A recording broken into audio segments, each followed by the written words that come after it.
পৃষ্ঠা 128 কন্টিনিউড।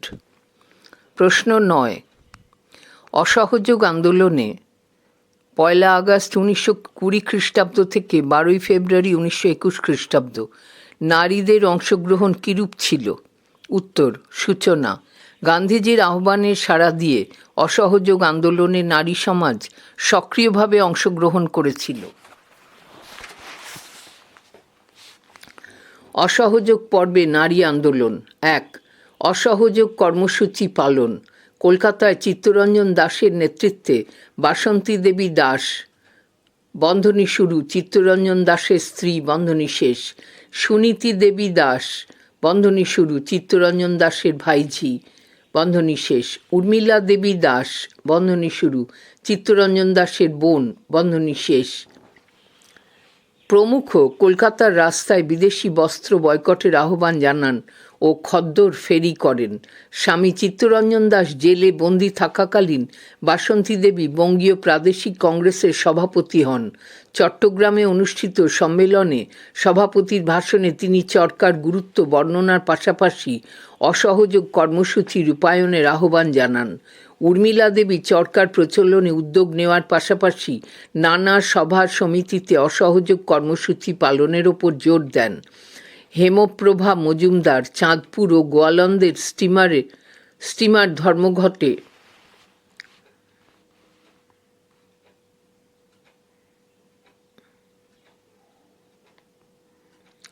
গুরুত্বপূর্ণ ভূমিকা নেন।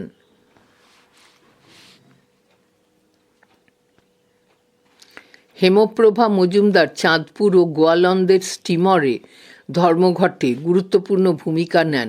আসাম চা বাগান থেকে গোয়ালন্দে ফিরে আসা কুলিদের রক্ষণাবেক্ষণের জন্য তিনি এক স্বেচ্ছাসেবক দল তৈরি করেন। কোট দেবী চৌধুরানী আনকোট নামে জনপ্রিয় হয়ে ওঠা জ্যোতির্ময়ী গাঙ্গুলি কলকাতা কংগ্রেসে প্রথম নারী স্বেচ্ছাসেবী বাহিনী গঠন করেন।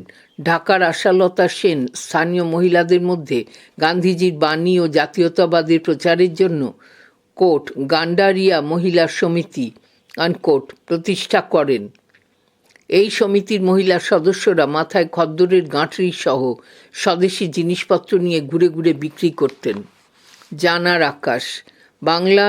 বাংলায় অসহযোগ আন্দোলনে অগ্রণী ভূমিকা নেন সিলেটের সরলাবালা দেবী, বালুরঘাটের প্রভা চট্টোপাধ্যায়, বরিশালের ইন্দুমতি গুহ ঠাকুরতা, নোয়াখালীর সুশীলা মিত্র, খুলনার স্নেহশীলা চৌধুরী, বর্ধমানের সুরমা মুখোপাধ্যায়, সিরাজগঞ্জের বিষ্ণুপ্রিয়া দেবী, ময়মনসিংহের উষা গুহ, বরিশালের প্রফুল্ল কুমারী বসু প্রমুখ। বাংলার বাইরে অসহযোগ আন্দোলন চলাকালীন হীরাবাই টাটা, সিথিবাই টাটা, বেগম হামিদা আলী, রাজকুমারী অমৃত কাউর ও ডক্টর মুথুলক্ষ্মী রেড্ডি নারীদের ভোটাধিকারের দাবিতে আন্দোলন করেন। 2. বয়ন কেন্দ্র গঠন। উর্মিলা দেবী দাস কলকাতার ভবানীপুরে চরকা ও খাদি বস্ত্রকে জনপ্রিয় করে তোলার লক্ষ্যে প্রতিষ্ঠা করেন নারী কর্ম মন্দির।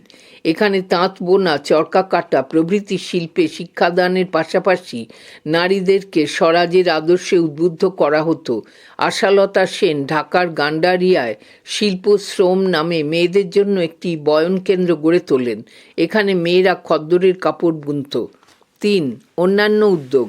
অসহযোগ আন্দোলন পর্বে নারীদের অন্যান্য কয়েকটি উদ্যোগ ছিল, যথা: 1. চট্টগ্রামের চাঁদপুরে কুলিনী গ্রহ স্টিমার ধর্মঘটে নেতৃত্ব দেন নেলি সেনগুপ্ত, যতীন্দ্রনাথ সেনগুপ্তের বিদেশিনী পত্নী। 2. জাতীয় কংগ্রেস প্রস্তাবিত তিলক স্মৃতি তহবিলে গ্রামের মহিলারা টাকা এবং গয়না দান করেন। 3. কলকাতায় নারী সত্যাগ্রহ সমিতি ও নারী কর্ম মন্দিরের মাধ্যমে মধ্য ও নিম্নবিত্ত পরিবারের মেয়েরা মিটিং, মিছিল ও পিকেটিংয়ে অংশ নিয়েছিল। 4. প্রিন্স অফ ওয়েলসের ভারত ভ্রমণের বিরুদ্ধে বোম্বাই শহরে 1000 মহিলা বিক্ষোভ দেখায়। পৃষ্ঠা 129। প্রশ্ন 10, অসহযোগ আন্দোলনে ছাত্রদের অংশগ্রহণ কিরূপ ছিল? উত্তর: সূচনা: গান্ধীজির নেতৃত্বে অহিংস অসহযোগ আন্দোলন শুরু হলে তাতে বিপুল সংখ্যক ভারতীয় ছাত্র অংশগ্রহণ করে। অসহযোগ পর্বে ছাত্র আন্দোলন। 1. অসহযোগ কর্মসূচি পালন। 1. সরকারি স্কুল কলেজ ত্যাগ অসহযোগ আন্দোলনের নেতিবাচক কর্মসূচিতে সরকারি শিক্ষা প্রতিষ্ঠান বর্জনের আহ্বান জানানো হয়েছিল। এই আহ্বানে সাড়া দিয়ে হাজার হাজার ছাত্র শিক্ষক সরকারি স্কুল কলেজ ত্যাগ করে। 2. সরকারি শিক্ষা প্রতিষ্ঠানের প্রতিষ্ঠা। দেশীয় শিক্ষা প্রতিষ্ঠার কর্মসূচি রূপায়ণের লক্ষ্যে একে একে প্রতিষ্ঠিত হয় জামিয়া মিলিয়া ইসলামিয়া, কাশী বিদ্যাপীঠ, বিহার বিদ্যাপীঠ, গুজরাট বিদ্যাপীঠ, বেঙ্গল ন্যাশনাল ইউনিভার্সিটি সহ বহু শিক্ষা প্রতিষ্ঠান। বাংলায় 190টি, বিহারে 442টি, বোম্বাইতে 189টি ও যুক্তপ্রদেশে 137টি জাতীয় কলেজ ও জাতীয় বিদ্যালয় এবং অন্ধ্রে 92টি জাতীয় শিক্ষায়তন প্রতিষ্ঠিত হয়। 3. অধ্যাপনা। জাতীয় কলেজ ও জাতীয় বিশ্ববিদ্যালয়গুলিতে আচার্য নরেন্দ্রদেব, ডক্টর জাকির হোসেন, লালা লাজপত রায়, ডক্টর রাজেন্দ্র প্রসাদ ও সুভাষচন্দ্র বসু শিক্ষকতা শুরু করেন। 2. প্রসার। 1. বাংলায় কলকাতার সমস্ত স্কুল কলেজে স্বরাজের দাবি জানিয়ে ধর্মঘট হয়। এই উপলক্ষে মির্জাপুর বন্দনী শুরু শ্রদ্ধানন্দ বন্দনী শেষ স্কোয়ারের প্রায় 3000 ছাত্রছাত্রীর সমাবেশ ঘটে, যেখানে দেশবন্ধু চিত্তরঞ্জন দাস ছাত্রদের দেশাত্মবোধে উদ্বুদ্ধ করেন। হাজার হাজার ছাত্র স্বেচ্ছাসেবক হিসেবে বিদেশি বস্ত্র সামগ্রীর দোকানের সামনে পিকেটিং অর্থাৎ শান্তিপূর্ণ অবস্থান ধর্মঘট শুরু করে। প্রিন্স অফ ওয়েলস কলকাতায় এলে তরুণ নেতা সুভাষচন্দ্র বসুর নেতৃত্বে ছাত্ররা যুবরাজের যাত্রাপথের দুপাশে কালো পতাকা হাতে বিক্ষোভ দেখায় ও কোট স্বাধীন ভারতের জয় আনকোট, কোট যুবরাজ ফিরে যাও আনকোট ধ্বনি দেয়। তমলুক মহকুমার মহিষাদলে একটি জাতীয় বিদ্যালয় গড়ে তোলা হয়, যার পরিচালনার দায়িত্ব নেয় গুণধর হাজরা, শ্রীপতিচরণ কয়াল ও সতীশচন্দ্র সামন্ত। তরুণ ছাত্র ধীরেন দাশগুপ্তের উদ্যোগে গঠিত হয় quote Calcutta student association unquote 1924 খ্রিস্টাব্দ, যার সভাপতি হন আচার্য প্রফুল্লচন্দ্র রায়। 2. ভারতের অন্যান্য জায়গায় অসহযোগ আন্দোলনের অংশ হিসেবে বোম্বাই, মাদ্রাজ ও লাহোরে ধর্মঘট ও হরতাল পালিত হয়। যুক্তপ্রদেশ, বিহার, উড়িষ্যা ও আসামে সরকারি শিক্ষা প্রতিষ্ঠান বয়কট কর্মসূচি শুরু হয়। মধ্যপ্রদেশে 18টি উচ্চ সরকারি বিদ্যালয় ও সমস্ত সরকারি কলেজ 3 মাস বন্ধ থাকে। জানার আকাশ। অসহযোগ আন্দোলনে ছাত্র সমাজের শিক্ষা প্রতিষ্ঠান বয়কট প্রসঙ্গে কলকাতা বিশ্ববিদ্যালয়ের তৎকালীন উপাচার্য স্যার আশুতোষ মুখোপাধ্যায় ধর্মঘটি ছাত্রদের উদ্দেশ্যে মজা করে বলেন যে তিনি ইংরেজ সরকারের সঙ্গে সব রকম সম্পর্ক ত্যাগ করতে রাজি, যদি একটি জাতীয় বিশ্ববিদ্যালয় পরিচালনার জন্য তাঁকে 1 কোটি টাকা দেওয়া হয়। স্যার আশুতোষ তাঁর এই প্রস্তাবটি গুরুত্ব দিয়ে বিচারের জন্য অসহযোগ আন্দোলন পরিচালনা কমিটিকে জানান। দেশবন্ধু চিত্তরঞ্জন দাস এর উত্তরে লেখেন, স্যার আশুতোষ মুখোপাধ্যায় যদি কলকাতা হাইকোর্টের থেকে অবসর নিয়ে জাতীয় শিক্ষা আন্দোলন পরিচালনার নেতৃত্ব দেন, তাহলে তিনি এই পরিমাণ টাকার ব্যবস্থা করবেন। যদিও স্যার আশুতোষের কাছ থেকে দেশবন্ধুর এই পাল্টা প্রস্তাবের কোনো প্রতিক্রিয়া আসেনি। প্রশ্ন 11।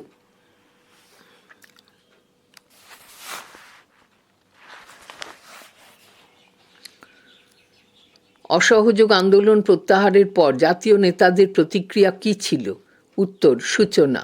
গান্ধীজির অসহযোগ আন্দোলন প্রত্যাহারের সিদ্ধান্তের বিরুদ্ধে সারা দেশ জুড়ে তীব্র প্রতিক্রিয়া দেখা দেয়। অসহযোগ আন্দোলন প্রত্যাহারের প্রতিক্রিয়া। 1. চিত্তরঞ্জন দাস। জেলের মধ্যে বন্দী অবস্থায় দেশবন্ধু চিত্তরঞ্জন দাস অসহযোগ আন্দোলন প্রত্যাহারের পর তাঁর প্রতিক্রিয়া জানান। কোট সারা জীবনের মতো সুযোগ হাতছাড়া হয়ে গেল আনকোট। 2. লালা লাজপত রায়। লালা লাজপত রায় বলেন, কোট আমরা একেবারে ছত্রভঙ্গ হয়ে গেলাম আনকোট। 3. মতিলাল নেহেরু।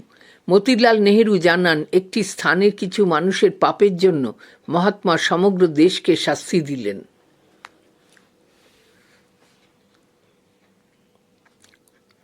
4. সুভাষচন্দ্র। সুভাষচন্দ্র বসু বলেন, জনগণের উৎসাহ যখন চরম সীমায় পৌঁছেছে, ঠিক তখনই পশ্চাৎ অপসারণের সিদ্ধান্ত জাতীয় বিপর্যয় থেকে কম কিছু নয়। 5. মোহাম্মদ আলী। মোহাম্মদ আলী বলেন, বারদৌলির সিদ্ধান্ত আত্মসমর্পণের সমর্থক। 6. মানবেন্দ্রনাথ রায়, আন্দোলন স্থগিত রাখার সংকল্পের দ্বারা জনতা অপেক্ষা নেতৃত্বের দুর্বলতা বেশি প্রকাশ পায়। সমালোচনা, মার্ক্সবাদী লেখক রজনী পাম দত্তের মতে গান্ধীজি ভূস্বামী শ্রেণীর স্বার্থের কথা চিন্তা করেই অসহযোগ আন্দোলন বন্ধের ডাক দিয়েছিলেন, কারণ তাঁর মনে হয়েছিল যে জনতার এই হিংস্র আচরণ ভবিষ্যতে জমিদার শ্রেণীর বিরুদ্ধেই প্রযুক্ত হবে এবং দেশীয় জমিদার শ্রেণীর অস্তিত্বের সংকট দেখা দেবে। সুনীতি কুমার ঘোষ তাঁর quote India and the Raj unquote গ্রন্থে লিখেছেন কোট, বহুদিন ধরেই গান্ধীজি ব্রিটিশ সরকারের সঙ্গে সমঝোতার রাস্তা খুঁজছিলেন। চৌরি চৌরা ঘটনা তাঁর সামনে সেই সুযোগ এনে দেয়। জানার আকাশ, উত্তরপ্রদেশের গোরক্ষপুর জেলায় চৌরি চৌরা কোনো একটি স্থানের নাম নয়, দুটি গ্রামের নাম। খেলাফত ও কংগ্রেস স্বেচ্ছাসেবীদের এক মিছিল বের হয় 4 ফেব্রুয়ারি 1922 খ্রিস্টাব্দ। এদের মধ্যে একজন স্থানীয় স্বেচ্ছাসেবক দ্রব্যমূল্য বৃদ্ধি এবং পুলিশি অত্যাচারের বিরুদ্ধে প্রতিবাদ জানাতে জড়ো হয়। ভগবান আহির নামে এদের এক নেতাকে পুলিশ গ্রেপ্তার করে ও বেত দিয়ে মারধর করে। প্রতিবাদে স্থানীয় জনতা অভিযান করে বাজারের দিকে এগোয় ও পুলিশকে তাড়া করলে পুলিশরা থানায় আশ্রয় নেয়। উত্তেজিত জনতাদের একাংশ থানায় আগুন ধরিয়ে দেয়। সেই আগুনে পুড়ে 24 জন পুলিশ মারা যান। এ ঘটনার দায়ে আদালত প্রাথমিকভাবে 17 জনকে মৃত্যুদণ্ড দেয়। শেষ পর্যন্ত তাদের মধ্যে 19 জনের ফাঁসি হয় এবং বাকিদের দ্বীপান্তরে পাঠানো হয়। পৃষ্ঠা 130।